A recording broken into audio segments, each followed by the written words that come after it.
aspecto. Então, os conservadores vão... e aí vai mudar, vai ter uma corrente francesa que se vê como herdeira mais direta dos romanos, até porque a Gália francesa esteve desde a República Romana dentro do Império Romano. Então eles procuram exaltar o Império Romano e ver as diversas tribos e povos chamados germânicos como tendo responsável aí pelo colapso desse Império Romano luminoso, e abriu aí esse período de trevas. Mas toda uma historiografia também de base alemã vai fazer o contrário, falar, não, esse era um Império Romano decadente, e depois você tem com as invasões dos povos germânicos, né, com esse termo mais genérico para tratar ali os diversos povos que invadiram a Europa por quase meio milênio, né, não é nem só ali nos anos 400 e 500, como normalmente se vê nos livros didáticos, como sendo responsáveis por uma revitalização daquele Império Romano decadente. Mas não só. Depois, cada povo, né,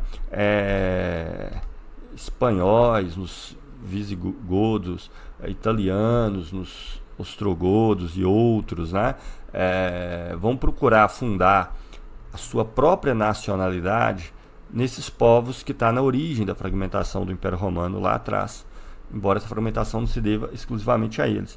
Então a história conservadora vai desenvolver para justificar historicamente o seu nacionalismo atual, eles têm que dizer que esse nacionalismo sempre existiu. Mas desculpa avisar para vocês, tá? A ideia de nação, de identificação nacional é algo burguês, capitalista, surge no período moderno.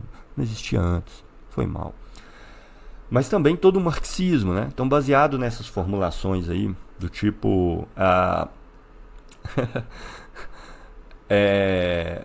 quando as forças produtivas entram em contradição com as relações de produção, abrem a época de Revolução Social, o que evidentemente é só uma indicação para que a gente estude a história, porque quem entende forças produtivas e relações de produção sabe que é uma mesma realidade social encarada sobre ângulos distintos. E se as forças produtivas, que é a capacidade humana de produzir riqueza, de se apropriar dela, de se desenvolver, entra em contradição com as relações de produção, ou seja, com a forma como os homens se organizam para se apropriar da natureza, força produtiva, como o homem no seu conjunto se apropria da natureza, relações de produção, como os homens se organizam entre si para se apropriar da natureza.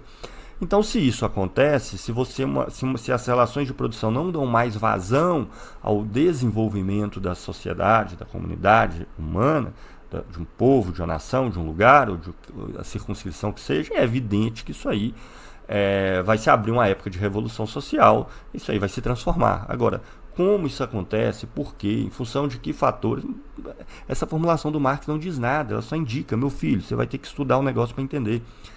E veja, qualquer coisa que se arrogue o nome de marxismo, que vai estudar um período histórico, querendo achar algo para justificar a sua concepção, é porque essa concepção de marxista não tem nada, e ela está enviesando completamente a leitura desse período histórico.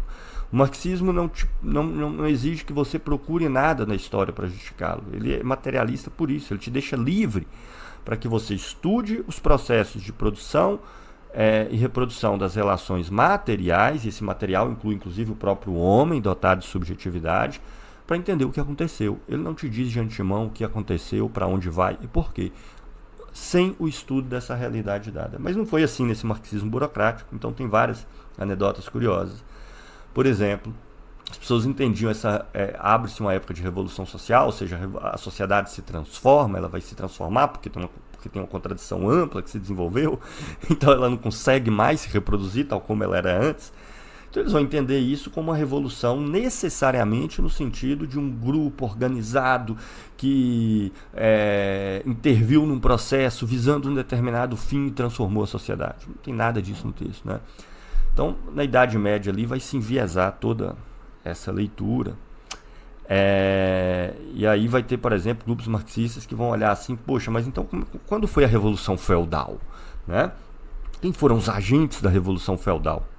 Como eles não identificam isso no colapso, no chamado colapso do Império Romano, tem todo debate sobre isso, ali nos séculos 5, 6, então mas há um colapso do Império Carolíngio, que se estabeleceu depois, na chamada Alta Idade Média, nos séculos 8 e 9,